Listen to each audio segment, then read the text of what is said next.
Okay, mine's off. Oh, am I supposed to turn my phone Well, just so it don't interrupt. on? Just turn. Thank you all for coming. I appreciate you taking your time out of your day to listen to my speech. Today I'm going to be speaking about the difference between postpaid and prepaid service when it comes to speaking or picking a cell phone. According to the Daily News, 91% of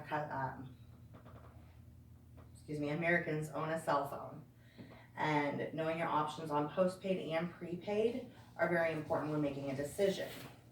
I have 10 years of customer service experience, and I have 3 years of experience working in direct retail with cell phones.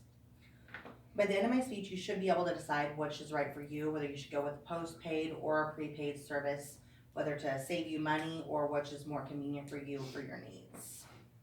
We're going to talk about budget and credit, data usage, and coverage areas and what you use. So first of all, if you have bad credit or no credit or little credit, it might be difficult for you to get into a postpaid carrier such as Verizon, US Cellular, AT&T, or Sprint because they do require a credit check. If you're on the younger end of 18 to 20, you probably haven't established much credit because you have to be 18 to start establishing it. Postpaid carriers do not, they do a credit check, but prepaid carriers don't do a credit check. You can simply walk in and get your phone and walk out, but there is a higher initial investment. With good credit, you can walk into a postpaid carrier such as Verizon, AT&T, or Sprint. You can do zero money down, but you're going to have to sign a 2-year contract, and your monthly bill will be higher. With the prepaid service, you do have to pay for your service before you receive it. So your initial investment might be higher with a prepaid service because you're going to have to pay for your phone, you're going to have to pay for the plan and activations immediately. With a postpaid service, you can walk out with zero down but a higher monthly payment.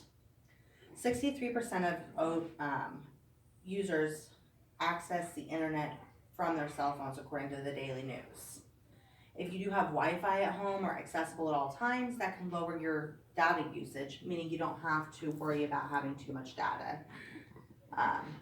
By using Wi-Fi, you pretty much turn your device into a handheld computer or tablet of some sort. Most plans do have unlimited on both prepaid and postpaid for talk and text. However, your prepaid carriers offer typically smaller plans such as 200 to 300 minutes to use, or they offer yearly plans so you can just use it as you go and pay for what you use rather than paying for a lot of things that you don't use if you're not one of those unlimited users. Lastly, if you're like me, you rarely leave the state or even the city for that matter, but if you do, you need to beware because a lot of your prepaid carriers do not offer free roaming. You would have to actually purchase the roaming minutes before you use them. So if you purchase those, don't purchase those minutes and say you're broke down on the side of the road and you're in a roaming area, your phone's not going to work. So not only are you in a jam, but your phone's not going to work because you're roaming. With your postpaid carriers, again, like AT&T, Sprint, or US Cellular, they do offer free roaming, some free international, and you'll be able to use your phone overseas as well. If you travel for work, reliability on your phone is important depending on what you do.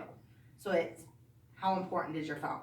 How important is it that you receive that phone call? If you miss a call, are you going to miss a business deal?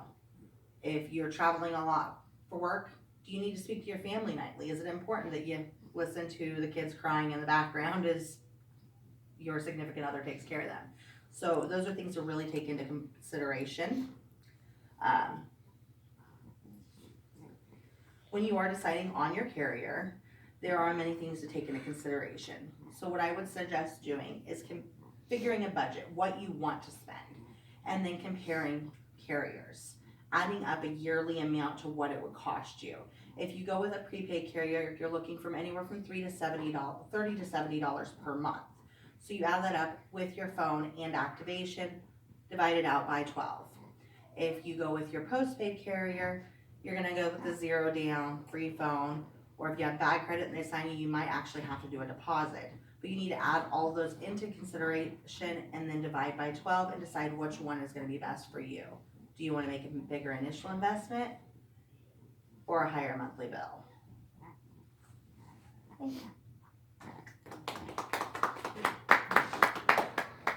You want pan? And everybody's still here.